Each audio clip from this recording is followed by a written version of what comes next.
I admire people, Christians, who genuinely never struggle with doubts and questions. I envy them. I wish I had that gift of faith, but I've never been that person.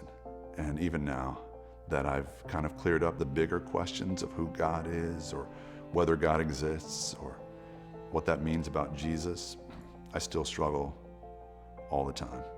I am a preacher's kid and a preacher's grandkid and a preacher's great-grandkid, and so I'm a fourth generation preacher.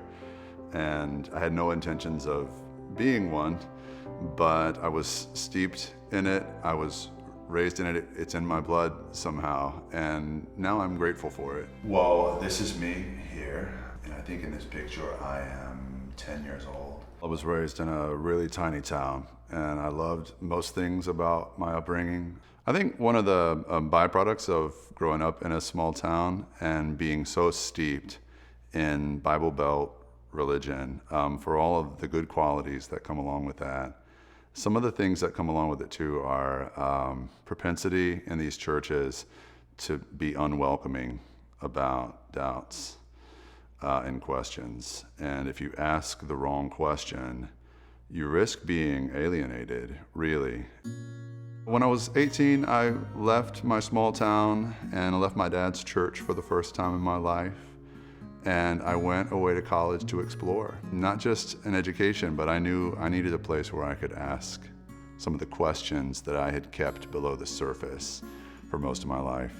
And I landed in a couple of philosophy classes where I developed just a deep admiration and respect for the professor there. And I remember all the things he used to say about how ludicrous it is to believe the things Christians believe, that a book that was written over 2,000 years' time by human hands was supposed to be somehow literally infallible without any mistakes or contradictions. I decided at some point in my freshman year of college that I wasn't going to be a Christian anymore, because being a Christian meant being a fool or being less than intellectual or anti-intellectual. I didn't want to be that. I wanted to think through my questions, and the only people that really welcomed my deepest questions and fears and uncertainties were people that weren't in the pews on Sunday mornings. And so, call it a phase or whatever you want, there was a definite season in my life that I was an avowed atheist. I think I felt betrayed. I felt like everything I had given my young life to, all the hours in church and all the abstinence and all of the not partying and not fitting in, and all of it was for nothing. It was a time that was full of pain and a sense of abandonment, I think. So this is us as freshmen in college, singing show tunes with the college choir together. I think a month after this, I proposed to you, and little did you know that you would be engaged to someone who wasn't even sure he believed in God anymore for a while. It was a tough time for us. When I think about my journey back to Christianity, it was a journey of more than 10 years. It wasn't, I wish I could say I had one of those experiences on the mountaintop with God that cleared everything up. If I'm honest, it's a journey that I'm still on. I'm still journeying back to Christianity, even though I'm a church planter and a pastor now. This was the church that started my journey back to Jesus, really. I mean, I was not even really a believer when I started pastoring this church, and it sounds really crazy.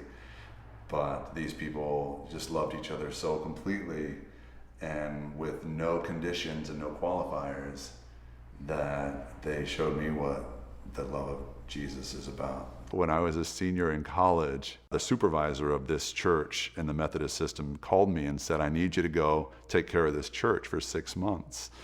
And I said, I don't think it's a good idea. I'm an atheist now. And he said, it's just for 6 months. I know your dad very well, and you can just recycle his sermons if you need to. But we have a real shortage of pastors, and this church will face a crisis if nobody's there to lead them.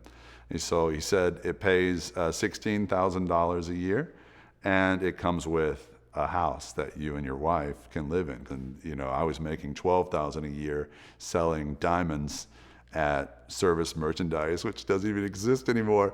And so I said, okay, I'll do it. Remember how people from the church would just walk in unannounced? Yes. Not even knock. Yes, all the time. No matter what. That was Mooringsport, Louisiana.